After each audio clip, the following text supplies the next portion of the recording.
another episode of Agency Edition. This is a toggle series for agency leaders who want to grow their business. Now today I'm talking to Kyle Hunt. He's the CEO of Agency Operators Level Up, a consultancy which helps agency owners with 50 to 250k in monthly revenue improve operations to help them scale. I'm super excited about today's episode because Kyle doesn't follow the usual playbook of agency tips and insights. In this episode, he shares some honest truths for agency owners about why they must look beyond basic metrics and really think about what clients want and need and how much value they're actually giving clients. He explains why the most profitable agencies stick to one thing and do it really well without spreading themselves too thin. He also explains how using a pod model can increase team capacity by up to 30% without adding any headcount, and that most agencies are actually tracking the wrong metrics if they're tracking them at all. Some of my favorite takeaways from this chat with Kyle was how he challenged traditional agency mindsets and rules. And I think agency owners will get a ton of value from Kyle's advice around metric tracking, SOP creation, and just team structure. So here's my interview with Kyle Hunt. All right. Kyle, why don't you kick us off with who you are, a bit about your background, and run us through what Agency Operator does. Sure.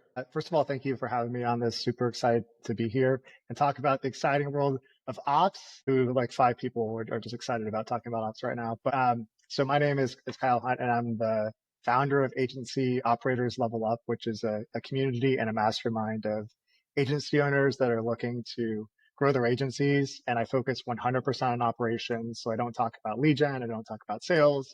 All I talk about is ops all day long. It's the most fun business that I've ever had by far. And I've been in the agency space, or at least the online marketing space, for going on like 13 years, I think, now maybe 14. Owned a bunch of different businesses, from lead generation businesses to e-commerce businesses. I scaled one called Family Gifts Co. to multiple 8 figures back in the COVID days. Became a partner at Weekend Digital and Weekend Investments, where we acquired and invested in D2C assets. So I think there's 10 brands that we currently have an investment interest in. And now I'm the founder of Agency Operators, and we're here today.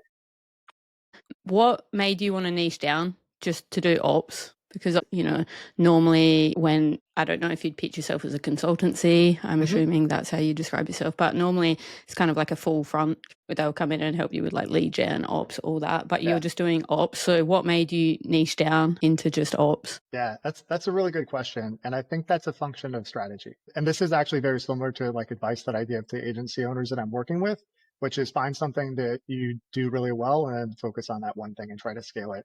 As opposed to a lot of agency owners that I work with, they're really good at one service and they're like, why don't we add this other thing that we might not be as good at, but might be able to drive more revenue? So for me, it's like, if I just focus on ops and doing really great at ops and helping agencies scale through ops, then I become known as the ops person. And it's a lot easier to serve a smaller group of people like that than it is to serve a bunch of people and try to be everything to them. That's the first part. And the second part is I just really enjoy it. Like, I'm not an excellent salesperson because I haven't had 10,000 reps in sales. I wouldn't consider myself a domain expert in lead gen, like some of the people that we bring in. We had Nick Abram talking about lead gen. We had Tim Keene talking about lead gen. All these really amazing people that are great at that thing. Like, I'm not that, so I focus on what I know. I think it's interesting because I think you could probably use that same analogy as an agency owner, like someone actually in the weeds of it. And I think a constant theme that's come up when I've been talking to people is people either scale vertically, have something that they're really good at and then offer services vertically, or they do the horizontal and just have to go like offer everything under the sun. So it sounds like you've taken the vertical approach, which seems to be a little bit more popular in terms of profitability. And yeah, there's a few reasons why too. Like, single service agencies or people that focus on one thing tend to be more profitable as well, and they tend to have fewer employees and a higher revenue per employee, because like operationally, it's just so much of an easier business to run. And I say this being the ex-COO of a full service agency that sold 7 services. And like, that business model, I think the only reason I would ever do that again is strategically. I worked with another agency that specifically wanted to acquire other assets through that agency. So that was like the strategic reason we had all those services, because our hypothesis was that to acquire other D2C assets like e-commerce brands, we had to be good at all these things in order to sell them on it and then to scale them as well. if that's not your plan, like if you're not trying to build a portfolio, like one or two services that you're really awesome at, that business is so much more easier. And then also typically valued higher from an evaluation perspective too. Yeah, I was going to say, do you think most agency owners expand with that mindset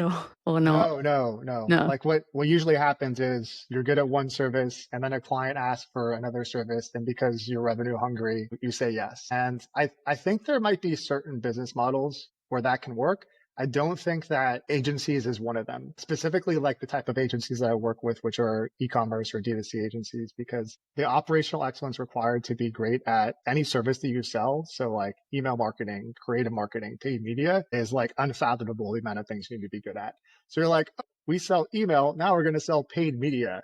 It's like, man, that's so different from each other. Like what you have to learn to sell this and then integrate the two so it's cohesive for the end user, the client is like insane. So it seems to be the easiest way to scale, but when you actually try to do it, it's the most difficult way to generate additional revenue. Yeah, it's definitely a theme that I've noticed that maybe I spend too much time on Reddit, especially when I've been researching for this series, and it seems to be a theme.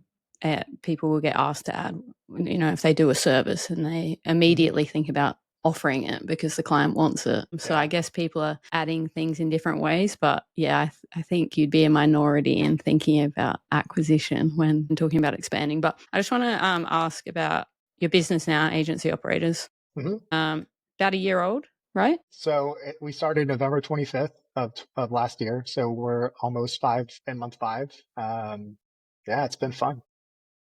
And I know, so very early days then, 5-6 months. So have you noticed any themes of people coming to you yet? Any, problems that a lot of agency owners are coming up against, whether it's operationally or trying to scale, or they're just stagnant, or what have you learned over the last 5-6 months? It's very interesting. So we have some smaller agencies and agency operator, and like agency operators level up is the community mastermind. It's a lot of group coaching. And the average size of agency there is about $100,000 in revenue per month.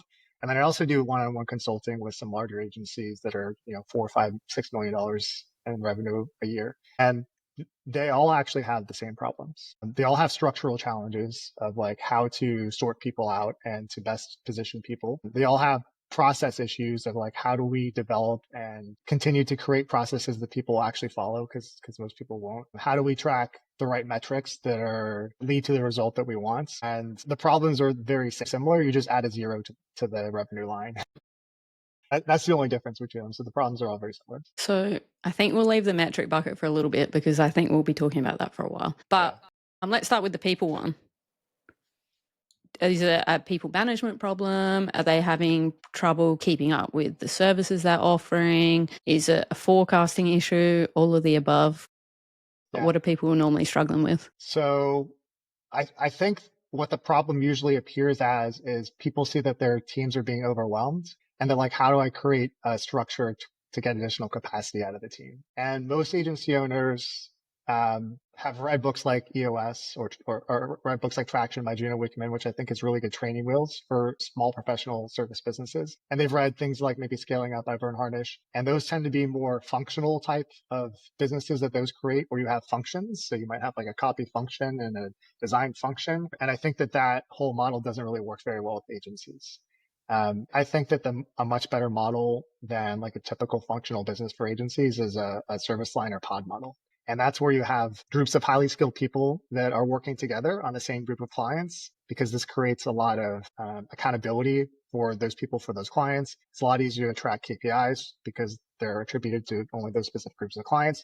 And then it's also easier to compensate those people because you know the output that they're creating because they're only focusing on those specific clients. So I think the structural issue is like, how do we best structure the agency to take on more clients? And usually my answer is, let's try to get people in these cohesive pods, which usually you can add 20 to 30% capacity just by getting people together and focusing on the same group of clients, versus everybody works on every client that comes in, and you're never really, as a frontline team member, able to focus on any one client or really go deep on them or learn on them. So that's usually what I mean by like structural when people come to talk to me about that. Right. So I'm just thinking in like an example sense. So instead of having someone that does ads and then someone that does copy and then someone that does design, working across every single account. You have like multi-skilled individuals that have like a bucket of accounts. Is that what you mean? So that could actually be one way to solve that problem. What I specifically mean is usually agencies that are smaller will have what's called a shared service model, where you might have paid media. Let's use email. Email is a good example. You might have like a few people who do copy and they work on all the clients. And then you might have a few people that do design and they work on all the clients. So what I'm saying is like you should have one designer and then one copy person together who work on the same group of clients. Right? As Gotcha. opposed to building these functional barriers where like you have the copy team and you have the design team. And that's really common as like an outsourced design or a shared service design. There's a lot of reasons why that's not really the best way to go about things, but agency owners just look at the individual costs of the employees versus the system costs to make this decision. But that's what I'm talking about is like, how do we create these smaller cohesive groups of people that are only working, that are aligned together on the same group of people? And is that normally just a mindset thing, or is that a structural kind of like what tools they're using to just organize the business? All of the above again? They're just trying to scale too quickly and take everything on. I guess a lot of these agencies are just trying to set a good foundation, right? Which is why they've come to you. So I'm just wondering, what do you normally recommend for them?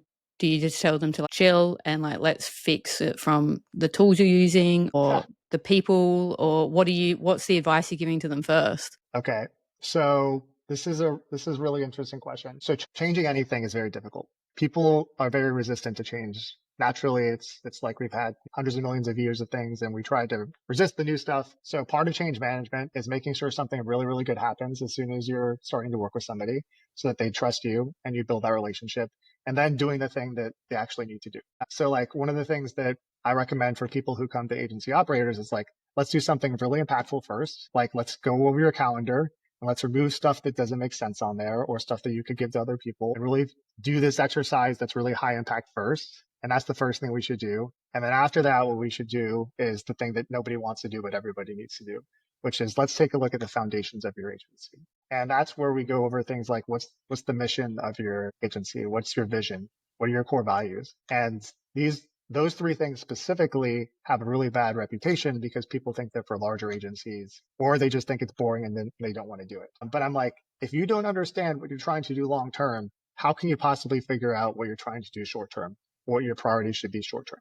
So we figure out those three things. And then the next thing that we figure out is their ICP, their ideal client profile. And the common mistake here for agency owners is they'll look at their book of business and they'll be like, okay, I have 100 clients and then 80 of them are this type of client. Therefore, that is the type of client that I should go after.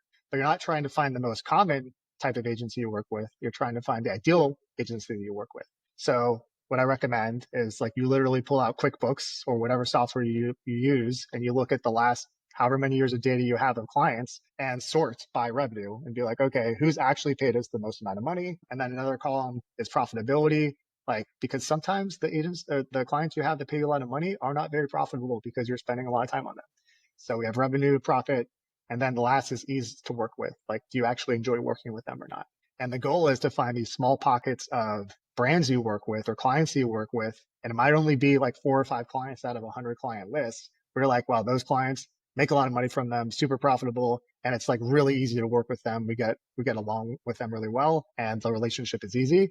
Like, okay, how do we pivot the entire business to only focus on those brands? From a marketing perspective, how do we change our marketing to only attract those type of people? And then from an operations perspective, how do we streamline the entire business around those types of companies? And then we get into strategy, which is like what we're trying to accomplish. And then we build priorities based off of that strategy, which is like how we're actually going to do those things. So like, I know what I just said took a really long time, and that's because most people find it really boring and it's not exciting. But that is literally one of the most important things that agency owners need to do is try to understand what you're trying to do and then who you're trying to do it with. I don't think it's boring. I think it's very interesting, but it's bread and butter stuff, right? And what you just said about not just looking at a top line number and going after that type of customer is interesting because one of the people that I interviewed for this series a couple of weeks ago, he said the same thing. Like when they really started digging into their books, they would see these clients that, you know, might have looked really good on paper. But then once you started digging into the numbers and figuring out how much time you're spending on the account, they were actually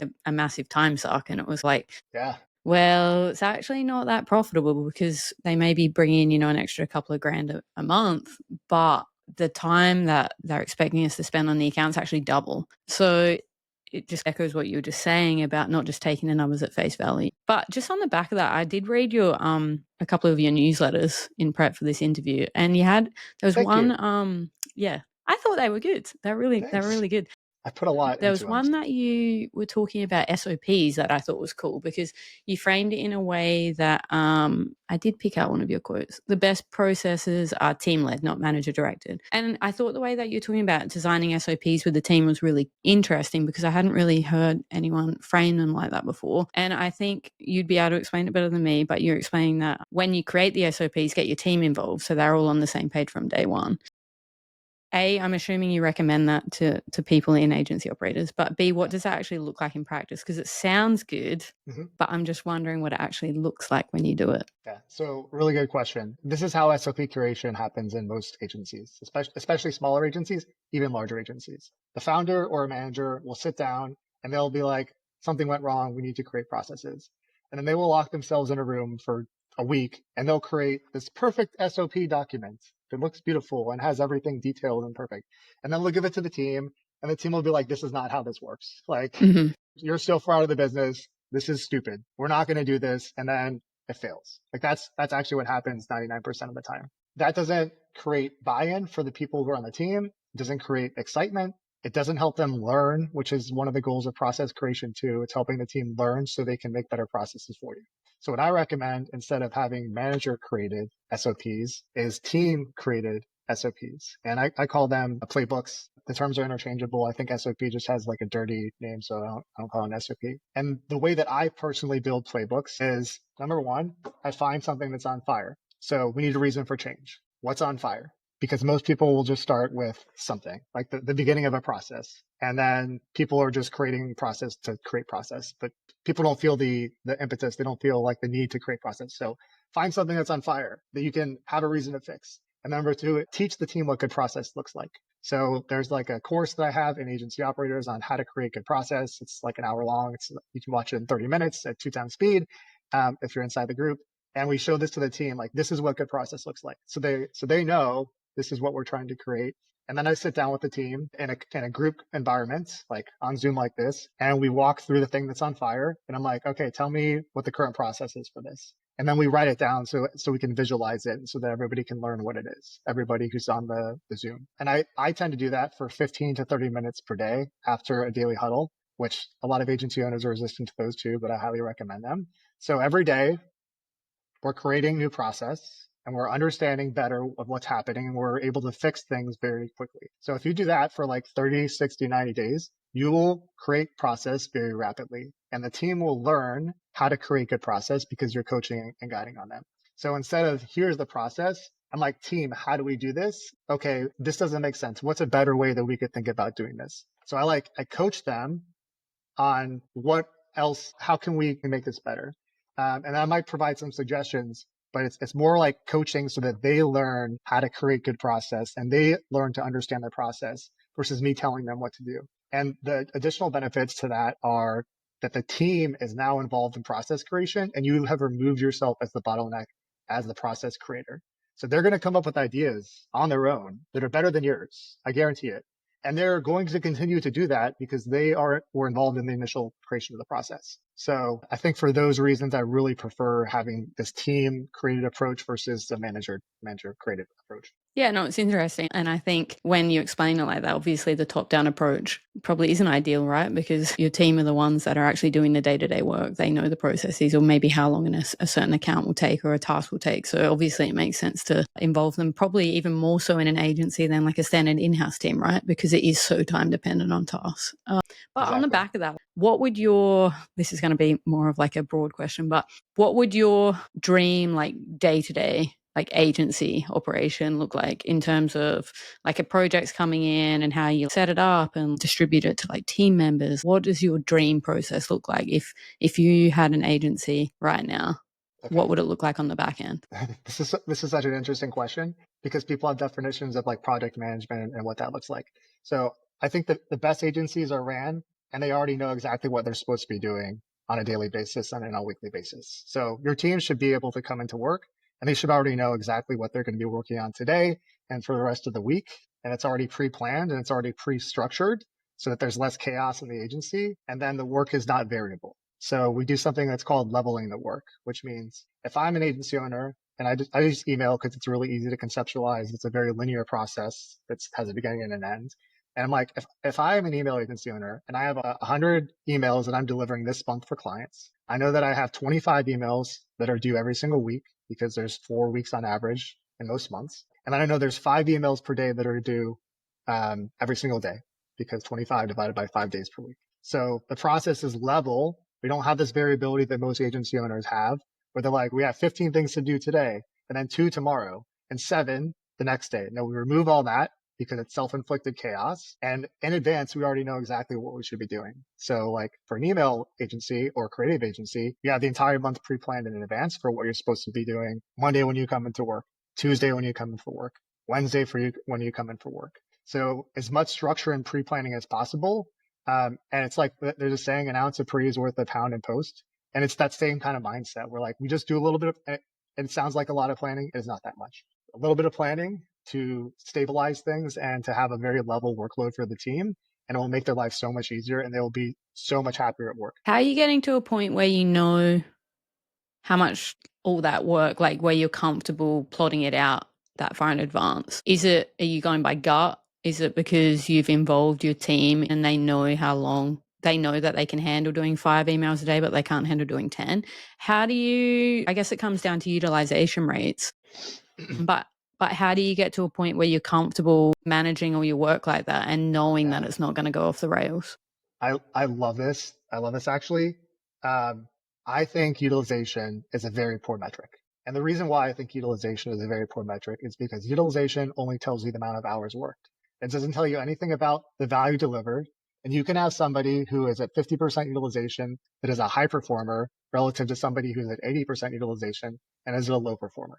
So I don't like utilization as a metric per se. What I prefer is capacity. And capacity I define as how many clients can this person take on with excellence and still perform at a high quality. So the way you do that is you actually take a deep look at process and time, how long it takes people to do things on average. So for instance, if you own an email agency and you have designers, the typical email agency designer will design 1 email per hour. It typically takes them about 60 minutes to create 1 email. There are about 6 working hours per day on average for most people before your creativity drops and you start to make errors and you can't think. Like you can really only focus about 6 hours, maybe 6.5 hours a day. After that, productivity drops, the rates increase. You'll have more revisions from clients, like things just drop off. That person can have, if it's 1 email per hour, they can create 6 emails per hour. So we create their capacity based on their actual ability to do work with excellence. Now, what I like to do then is question, why does it take them an hour to create a design? What if they could create 2 designs per hour? We just now doubled our capacity. So, and like, it's easy to say that. It's actually difficult to go into people's work and do that.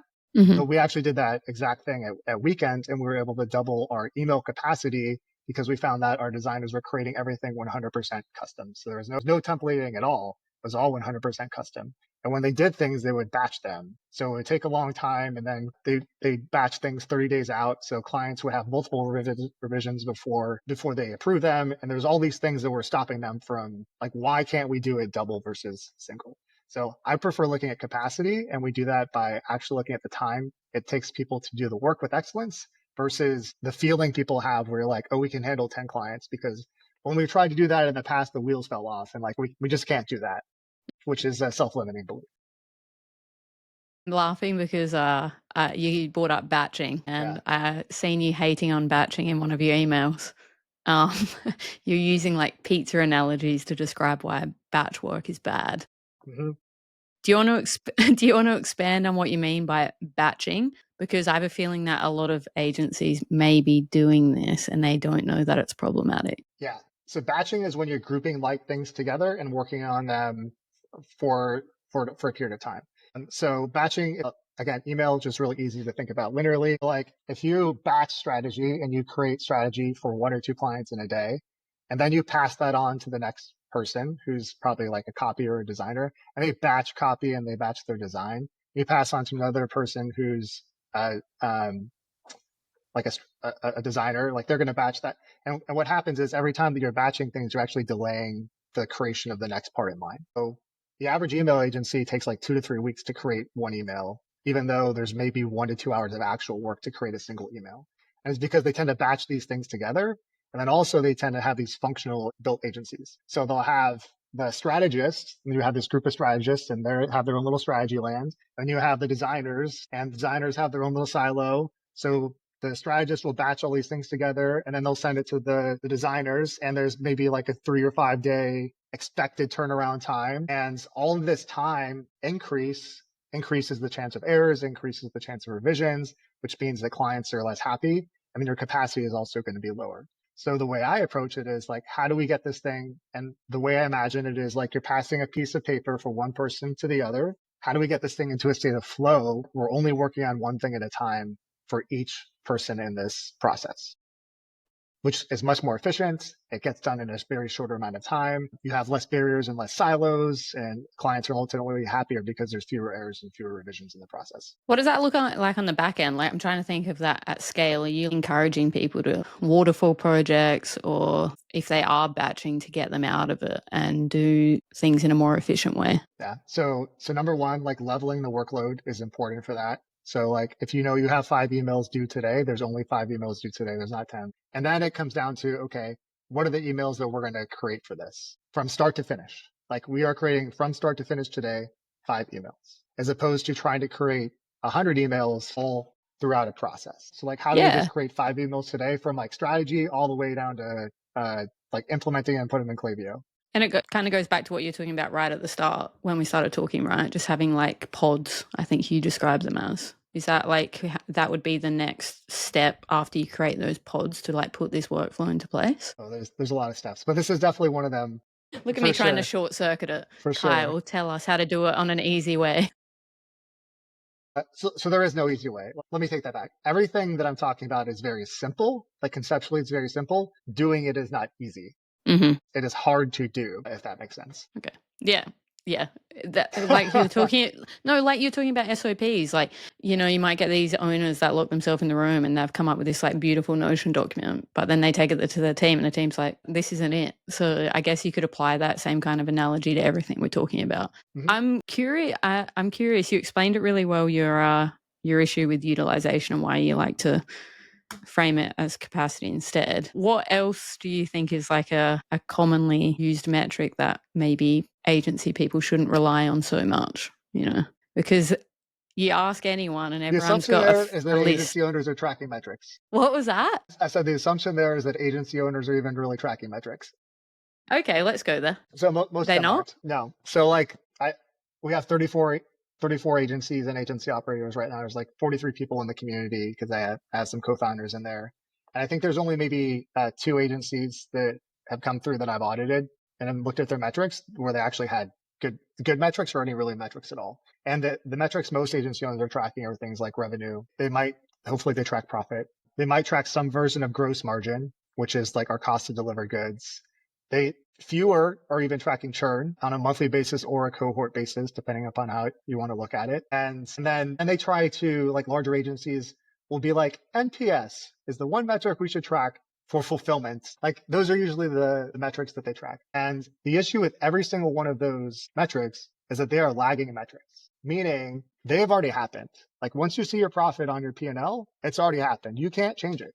And what we want to track is leading metrics that lead us to the result that we want so we can be proactive as opposed to reactive, like tracking revenue and churn. And if you want to dive into those metrics, we can do now. I know you have some questions about metrics later, but let's do the metrics. Yeah. Okay. This is where the beef is, because you're talking about all these things as being lagging metrics, and it's honestly the amount of people that you've come to you that aren't tracking it is kind of like shocking, especially the churn. I'm quite surprised at that because I don't understand how you'd be able to plan properly without tracking these things. But I guess that's probably the issue, right? The inability to plan.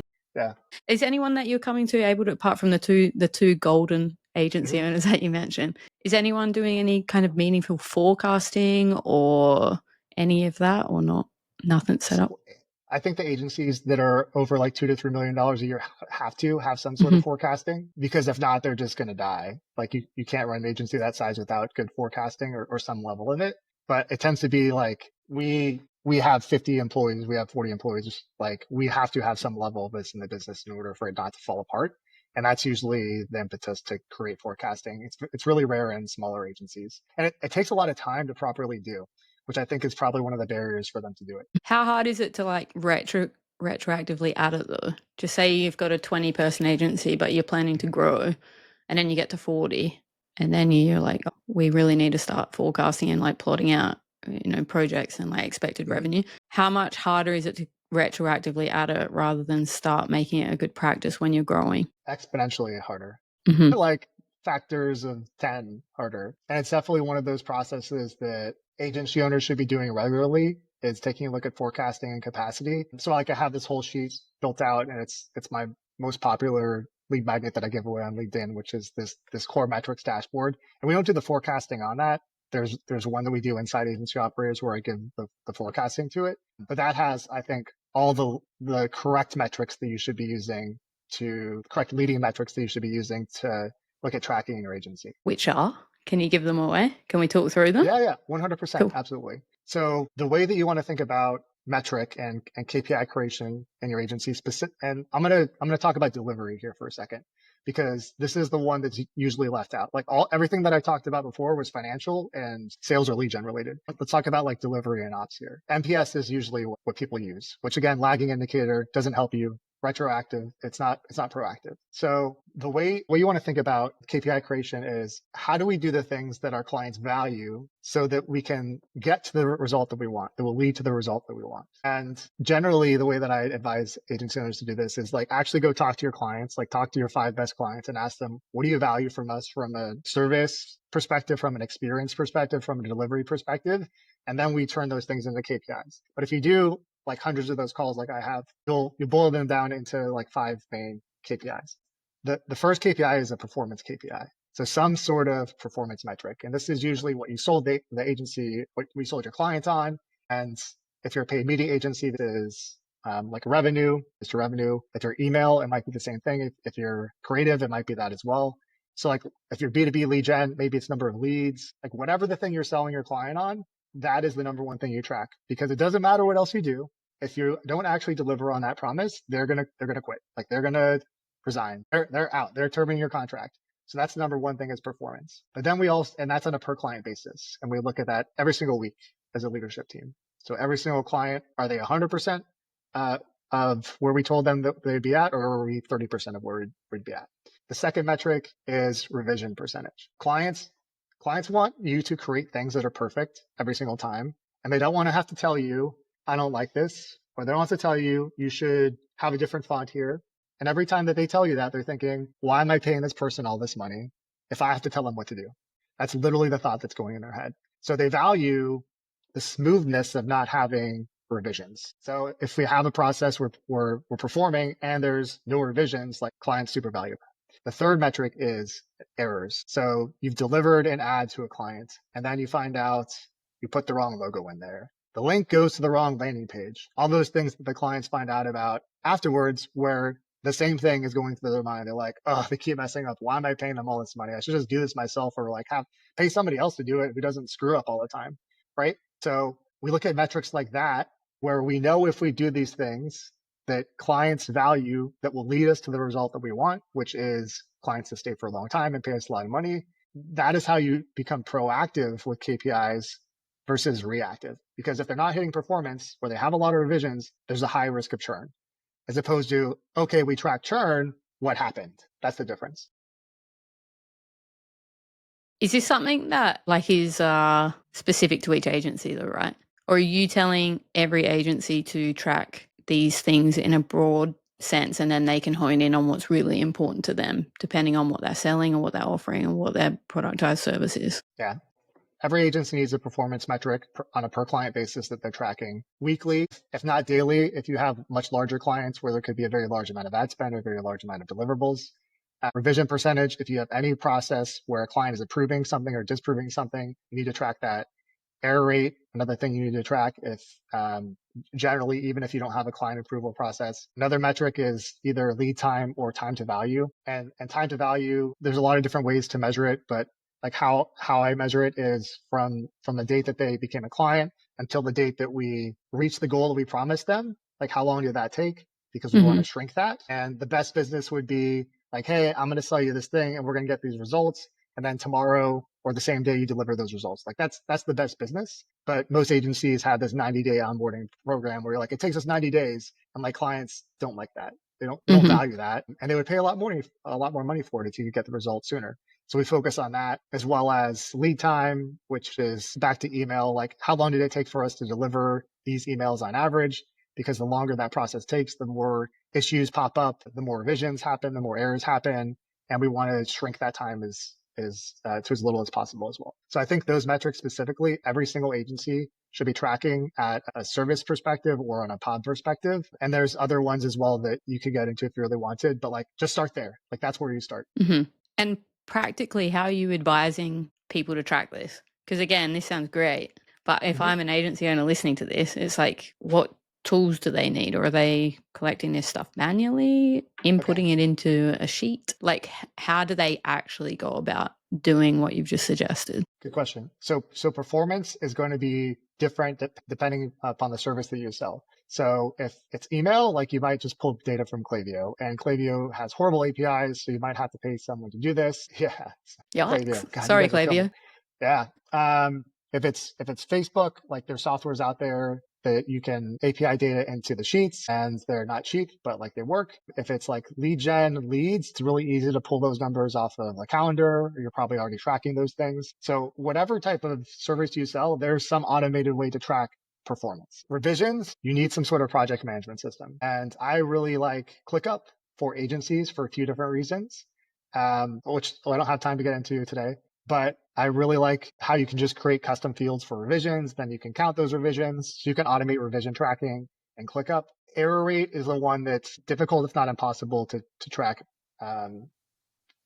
automated. And that's because it's kind of like a Scouts honor thing where like something happened after the thing was delivered and the client or somebody on your team is the best case scenario brings this up and is like, hey, we messed up here after it was delivered. So there's a Scouts honor to it, which leads me to an important point that the culture in your agency needs to be okay with failure. People are human. We are going to mess up. It's going to happen. Like if you track error rates over time, it will very rarely be zero consistently. We're human, right? The error is human. What is not okay is having an error, not trying to find the root cause of that error and letting it happen again. That's not okay. So it's okay for things to be red if you're tracking these things and for errors to happen. Every error or everything that happens is an opportunity for us to learn and to create and add to this playbook. Oh, next time we should be doing this, especially for this specific client because they like their T's crossed and their I's dotted. So there needs to be a cultural change as well. We're like, hey, it's okay if this happens, but we got to figure out why it happened so it never happens again.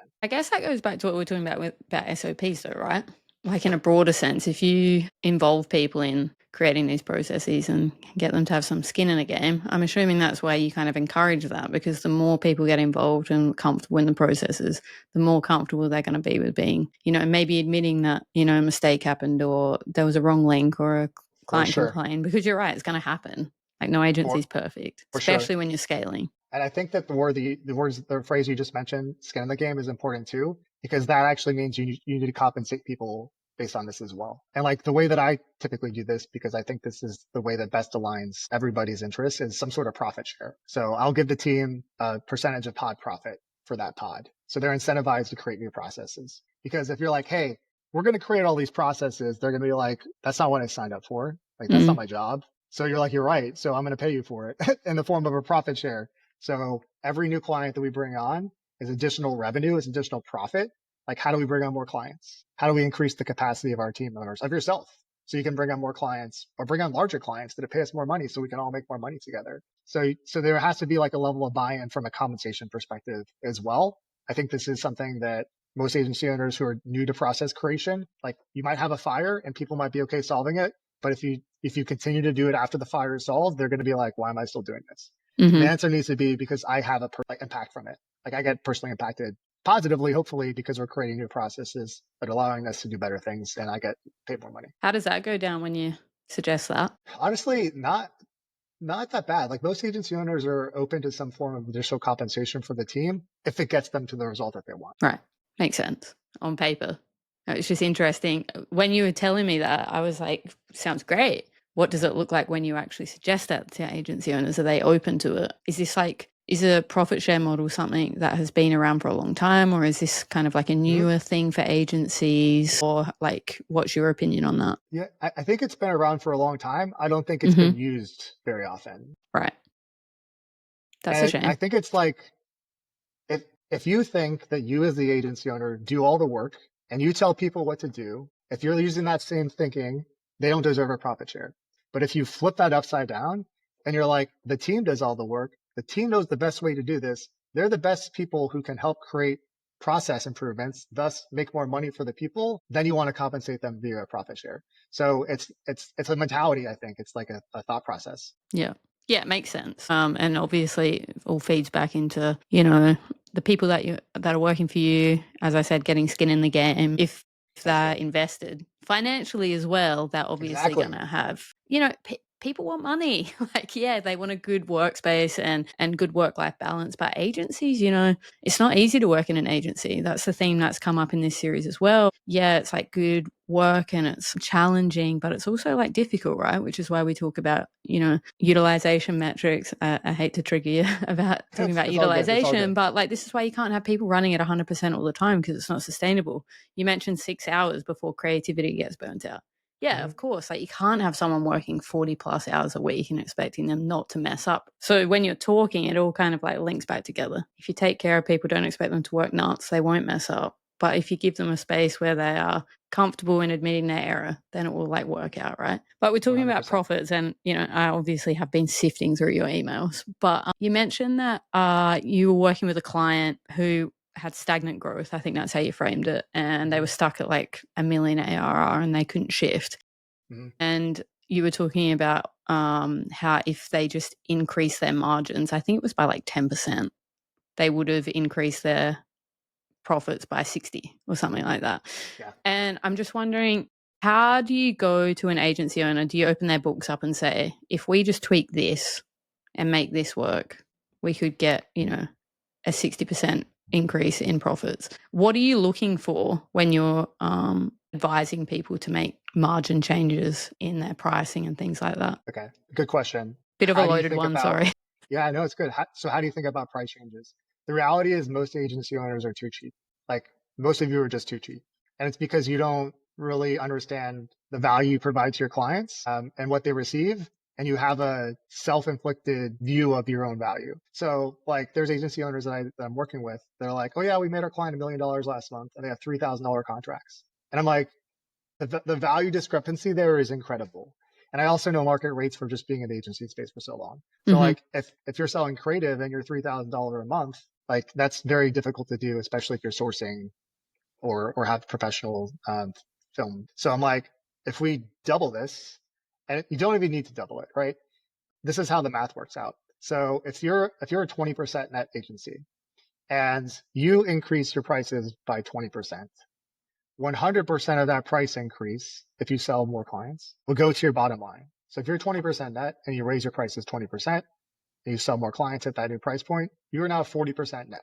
Like that's how simple it is. Like every percentage point of price increase, assuming conversion costs stay the same, goes straight to the bottom line.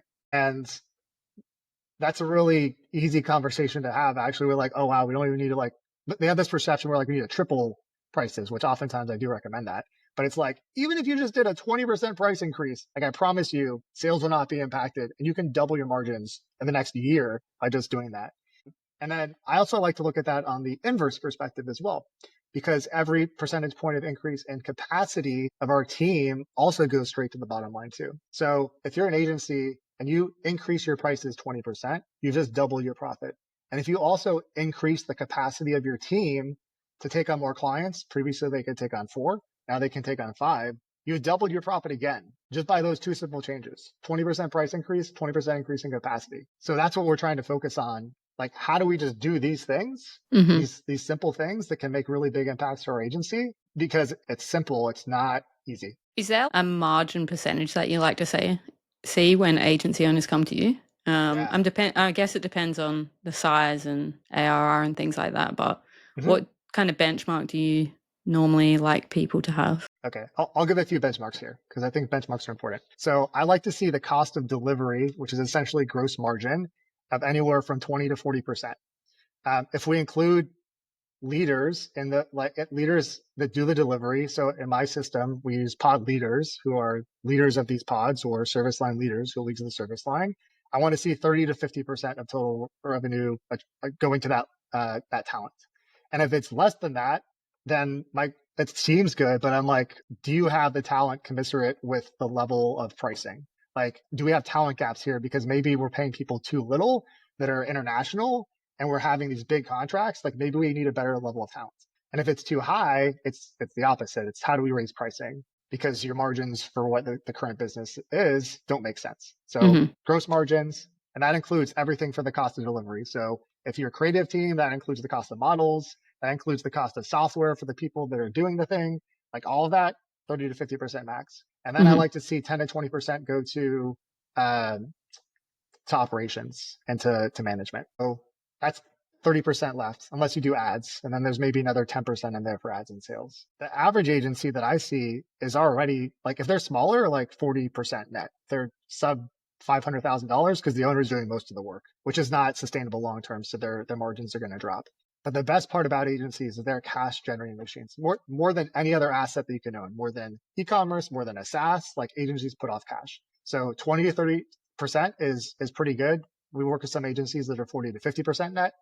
But like that is the main reason to start an agency, outside the fact that you probably love the service, is like they just give off cash. They're really great assets. So I hope I gave you some good benchmarks there. Yeah, it's interesting. And obviously, like the more people I've been interviewing for this as well, everyone has their own benchmarks and their own what they're aiming for. But when I spoke to Eli, he made a joke that he thinks that people look at him on LinkedIn, the posts that he makes, and think, oh, this guy, 40%, what's he bragging about? I've got a 90%, margin. And he's like, yeah, but wait until you add in-house ops and in-house. Once you start building your team out, that's not like an IC, right? And once you kind of start to scale up, you won't be 90%. It's easy to get to 90% when you're by yourself. But when like, you actually, what do you have? Like your QuickBooks subscription, like the costs are really cheap. Sales Navigator. But so the it's idea just is that while your margin percentage might decrease, the total net profit of the business and the profit the business generates increases as well.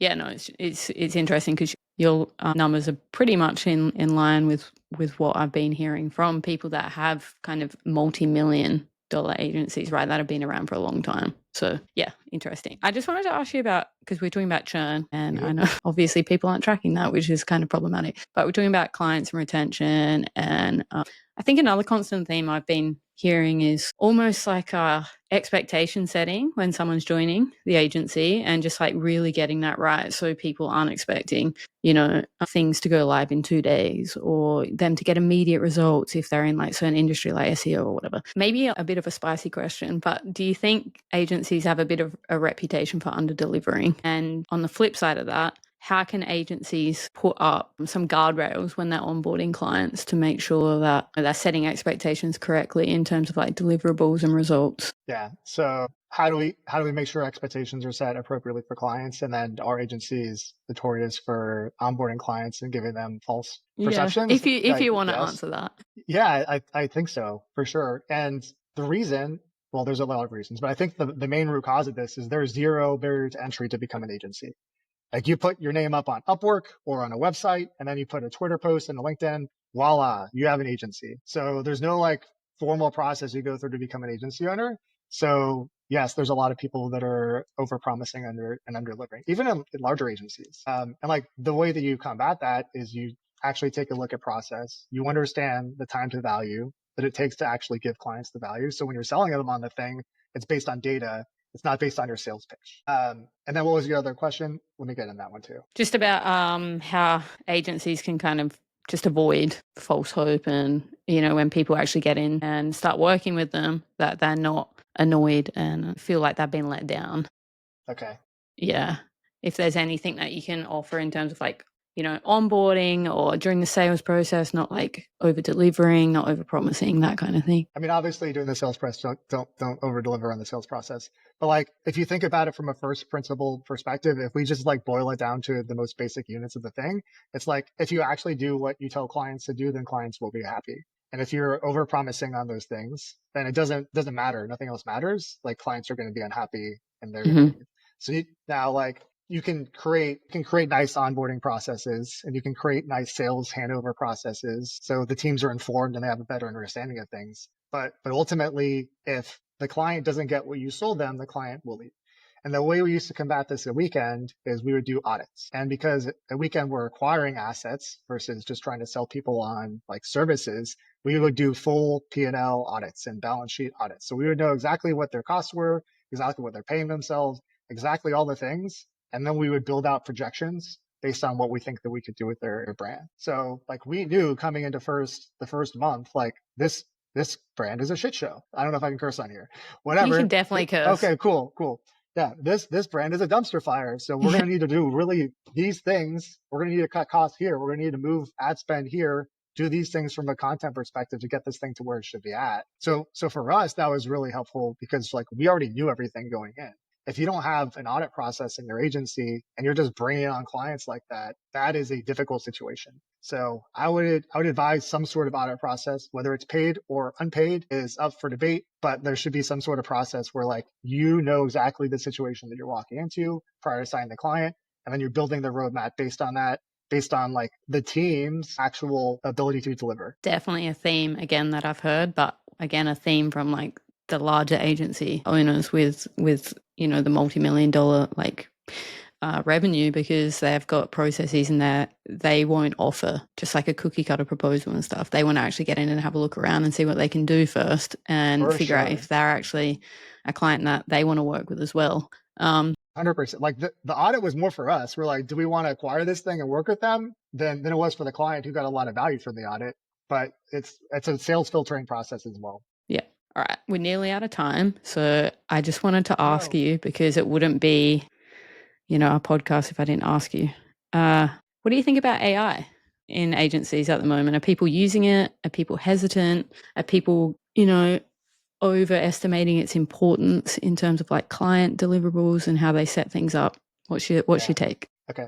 When is this podcast being posted? A couple of months, a couple of weeks. Okay. So I'm doing an email forum on AI and ops in 2 weeks. So it'll probably be past then. You guys can go on LinkedIn and watch it. I have a few thoughts about AI and the agency space. And my first thought is that clients always pay for value. They don't pay for cost. So we might see this huge decrease in the cost to deliver a service. And people are like, oh my gosh, prices are going to come down. Like so I have my own audit process for agencies that I consult for and that I charge $5,000 for. And I created an AI and I fed it all the transcripts of all my audits. And I gave it frameworks to think how I think. And now it used to take me 2 hours to do the audit manually. Now it takes the AI 15 minutes and it takes me 15 minutes to confirm everything is correct. So I cut my time by 75% to do an audit. And my initial thought was like, man, I can charge less for this now. But then I was like, wait, but people are still paying $5,000 and I'm making way more money. Why would I charge less for it?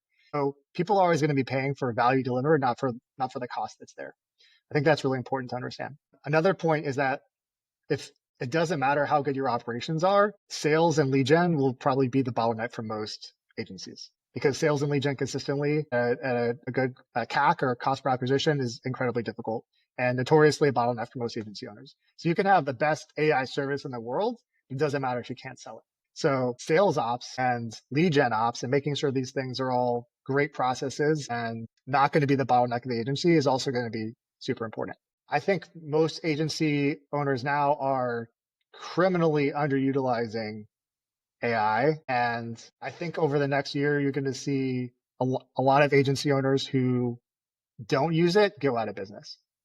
Mm-hmm. Like that are just using it here or there for projects. And then I think to the other end, you'll also have a lot of agencies that try to use AI too much because it's not perfect yet. Like there's still a 1 to 5% error rate with AI, which is not acceptable from a client's perspective. Like if you're relying on ChatGPT right now, 100% for copy without any human intervention, you are not going to be in business for very long. Or Claude, which is much better at content creation, in my opinion. So we're not there yet, but We will be there very soon. It's crazy how good it's getting. Like, I totally agree with you. I think not just agencies, but any business, right, that doesn't figure out how to use it quick is going to be in trouble in the next. I think if we're having this conversation in 12 months, we would be having a different conversation.